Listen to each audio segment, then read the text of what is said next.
lot about new investments that you would make in the border. How would you pay for that under the spending bill that you passed yesterday? And then second, as a way of trying to get this bill enacted into law, would any one of you accept a provision to help dreamers as part of the bill? Well, first of all, on the funding, the border, all the different entities under Homeland Security have all the money they need to solve this problem. What they've done is taken specific action to make the problem worse. And then it becomes more expensive. When President Biden says the border's open by getting rid of Remain in Mexico, by stopping construction of the wall. And we went to some of these sites. I remember one of the first border trips I took after President Biden created this problem. They took us, the Border Patrol agents, we got to embed with the Border Patrol agents, so you see just how bad it is and why. And they took us to one of the abandoned work sites. So President Biden was paying the construction company that was tasked with building the wall. He was paying them not to build the wall. It's sort of what he did paying people not to work. It's actually more expensive to do that because then you don't get the economic benefit of the money you're spending. So you're spending money to not do something that would have actually saved the taxpayers money. By making the border process work properly and securing the border, we will save billions of taxpayer dollars, and it's a long time coming. I know it went through your committee if you want to touch on that. Yeah, so we did cut go, which is our commitment to America too, right? When we built the rules of how this House would operate. So if you look at the back of the bill, there are very specific programs listed to cut to cover where we increase the money. So for example, the bonus that's going to go to the retention bonus that's going to go to the Border Patrol guys, $9,000 roughly per agent. That's $100 million. You can see where we take that money from in there. It's a minimal amount, but the cuts are at the bottom of the bill, and the plus-ups are in those personnel numbers. Last question. Work on Central America. So Secretary Mayorkas has just put out a proposal to help ease the influx once Title 42 comes to an end. Part of that proposal is to create more processing centers in Central America.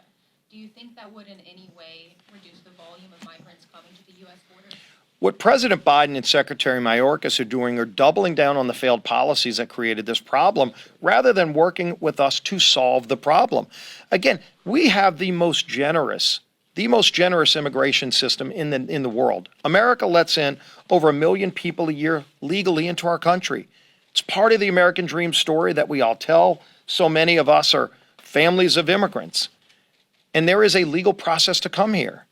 And I think that's what the president forgets about, is that people want to get back to the legal process. So this idea that you just create more opportunities for people to come here illegally and then look the other way, that's what created the Dreamer problem. That's what created this new problem, is that they're encouraging people to come into America legally, knowing they don't have valid asylum claims, they don't have beds to house them.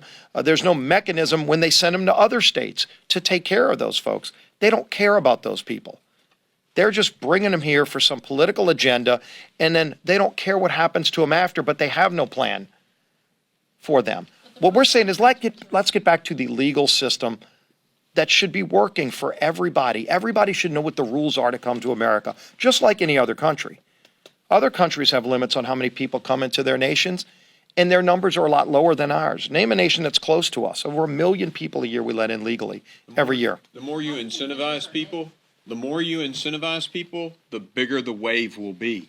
And all the processing centers do is provide more incentive. Oh, the door's even more open. All I got to do is get a coyote from the drug cartel to fill out my CBP1 app for me. I'm sure they're paying another little extra fee to get that done. Every single thing Alejandro Mayorkas is doing is to speed more people into this country. You take a look at his budget. It's intentional. They cut CBP and put billions more into a contingency fund to bring more people into the country. This is intentional. And the drug cartels are seizing the day to get more fentanyl in here and make more money. And you ask the parents of that little baby, how many of you have children, was crawling around on the floor of a VRBO in Florida. The tenant before had fentanyl. The little baby was dead. Every single American is at risk for these ridiculous open door policies. Well, we've had enough. And these bills and the men that have done, and men and women who've done the work to put this together are saying no more. And I do want to make this point before the final question, because we haven't talked about this yet. Today, we've talked about this in other settings, and I think all of you know this. however much it gets covered, it's not enough. What President Biden has done to open up the southern border has created a multi-billion-dollar industry for the drug cartels of Mexico.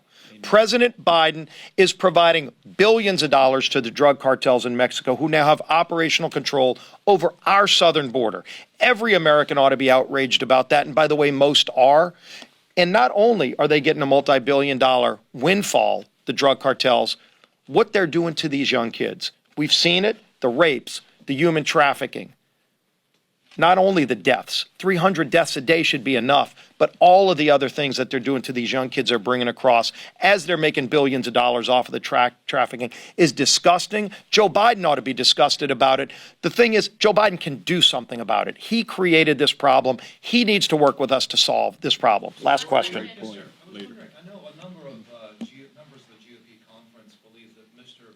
Mayorkas should be impeached or forced out somehow. Does House leadership have a position on that? What we have said is all options need to be on the table, but we need to get the facts out. And these committees have been doing a great job of getting the facts out as they've been writing these pieces of legislation that are critically important. So we've been working on two fronts. One is legislating, which is a very critical piece of our job in the majority, but the other is the oversight and accountability part. And the good news is all of these committees have been doing both. They've been having hearings to get more facts, and let's let the facts lead where they may. We haven't limited in any way what they can go and find out or what happens once we find out all the facts, but we're also taking the lead to legislate to fix this problem. And if the people that are there aren't fixing it, which they're not, Secretary Mayorkas has said over and over again the border's secure. Joe Biden has said the border's secure. Kamala Harris has said the border's secure. Every American knows the border's not secure. And so it's about time they start shooting straight with the American people. But we're not going to sit back and try to play that charade they are. We're actually working to fix